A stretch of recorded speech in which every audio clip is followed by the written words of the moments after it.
நான் ஒரு வேலைக்காரன் இப்போ கூட சொல்கிறேன். கொஞ்ச நேரத்துக்கு முன்னாடி கூட என்ன சொன்னேன், நான் ஒரு சர்வெண்ட்டு. நான் எங்கே வைக்கணும் நீ என்ன? குரு ஒரு வேலைக்காரன்.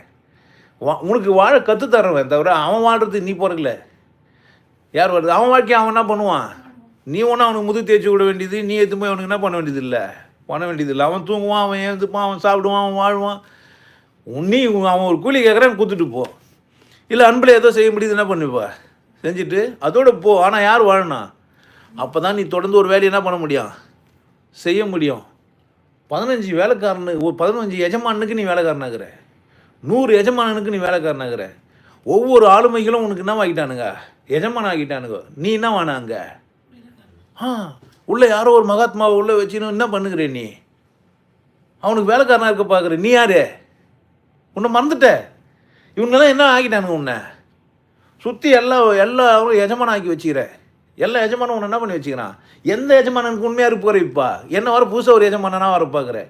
சாமி எனக்கு இவ்வளோ எஜமானுங்கிறாங்க, உன்னை நான் விட்டுருவேன்னா விட மாட்டேனான்னு. நான் எஜமானே இல்லையடா எப்பா. நான் ஒரு பக்கம் யார்?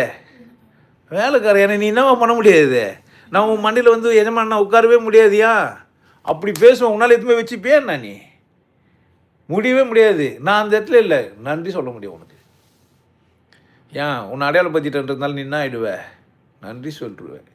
அவன் என்னவா இருக்க மாட்டான். குரு உனக்கு உள்ள மேலே ஏறி எஜமானனா ஆகவே மாட்டான். ஏன்? அவன் ஒரு எஜமானன். அவனை வாழ்ந்துங்கிறான். அவன் ஒரு மகாராஜா. உன்னை அடிமைப்படுத்த வேண்டிய அவசியம் அவனுக்கு இல்லவே இல்லை. எல்லாம் செய்யறதுக்கு வேலை. ஒரு 100 வேலை அவனுக்கு வேலைக்காரனுங்க. அதனால் நீ என்ன பண்ண முடியாது அங்கே போய்.